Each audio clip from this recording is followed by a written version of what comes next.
And that's noticeable. I mean, we see that too. Your peak muscle strength, your physical vertical jump height, and your peak running speed, all of those things correlate with sleep. The less that you have, the worse those outcomes are. Probably one of the most surprising factors, though, was injury risk. When they've looked at athletes across a season and they've just plotted, how frequently will they get injured? And then they surveyed them, how much sleep were you getting? And they bucketed them into sort of people who are getting 9 hours, 7 hours, 6, 5, 4. And it's a perfect linear relationship. The less sleep that you have, higher your injury risk.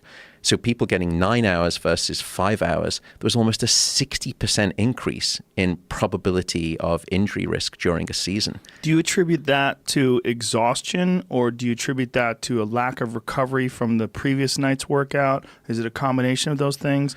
Is it exhaustion causing you to misstep, perhaps, and like twist an ankle or turn a knee? Yeah, it's all of those things. All those things. I mean, even if you look at microbalance, if you look at sort of these stability muscles versus, major muscles, those stability muscles also fail when you're not getting sufficient sleep. And I think we often underestimate how critical they are in sport performance, particularly in terms of combating and placating injury risk too. So if you just get someone on a stability ball, and sort of just dose them down with sleep, 8 hours, 5 hours, 3 hours, and just notice how those stability muscles help you balance, just the basic act of balance, that deteriorates dramatically. No wonder you're getting more injury risk. Totally makes sense. Now, as a neuroscientist, what do you attribute when people talk about visualization? And visualization is it's a huge factor in improving technical skills.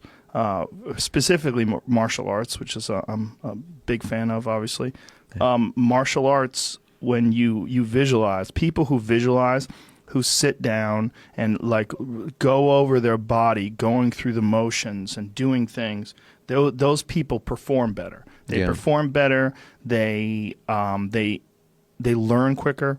What do you attribute that to? Do you think it's the same thing as what's happening when you're sleeping, just maybe to a lesser extent? I think it's to a lesser extent, but people have done those studies where they've looked at sort of whether you actually physically practice, let's say on a keyboard, just because it's easier to sort of manage in a laboratory, versus just imagining sort of typing out that sequence.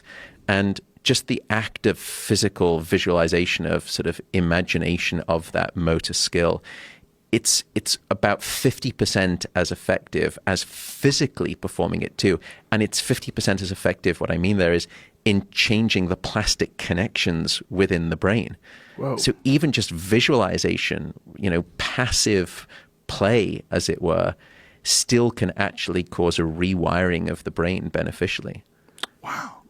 That's exactly the evidence that we have now. So for things like motor skills, or even rats running around a maze where they will learn specific sort of, navigational pathways and even skilled motor movements, what you can do is you can place these electrodes into centers of the brain. We work in my sleep center works on humans, but other people have done these studies in rats. And you implant electrodes and you measure the brain cells firing as the rat is running around the maze. And let's say that you can sort of play little tones for each brain cell. So they're running around the maze and you can listen to the brain cells learning the signature of that maze. So it goes ba-ba-ba-bum-bum, ba-ba-ba-bum, ba-ba-ba-bum. What was amazing is that when you let those rats sleep, but you keep listening to the brain, what you hear is brum, brum, brum, brum, as if the brain is actually, and in fact it is, it's replaying the exact same sequence, the memory sequence that it was learning whilst it was awake. It's replaying, but at a speed that is 20 times faster. Whoa. So, now we start to get into this inception world, and I don't mean to, because the scientific data, we're not sort of in that territory. But, that notion of time compression and time dilation that Christopher Nolan played so well with in that movie, we can see that at the level of brain cell firing in rats as they're learning these mazes. And it comes back to what you're saying, which is that the better that they rehearse those skilled memories, when you wake them up and test them the next day, that predicts how much better they are in terms of their performance. So it's not just that you learn, you go to sleep, and you replay and you hit the save button on these new memories. You actually sculpt out those memories and you improve them. And we've done studies with motor skill learning, critical for athletic performance. And practice does not make perfect.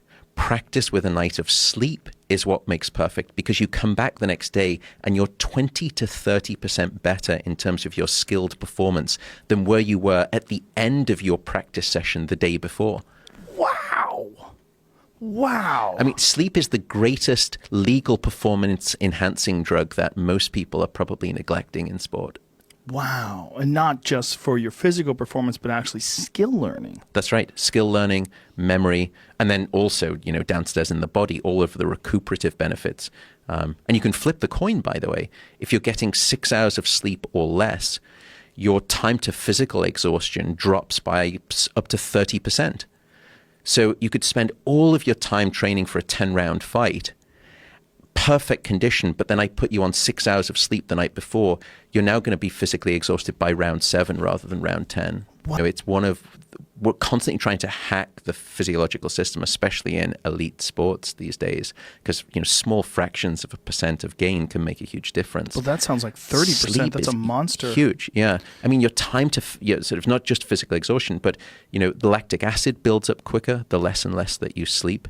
Your ability of the lungs to actually expire carbon dioxide and inhale oxygen decreases the less sleep that you have. Man, that makes so much sense. How many hours of sleep should you get?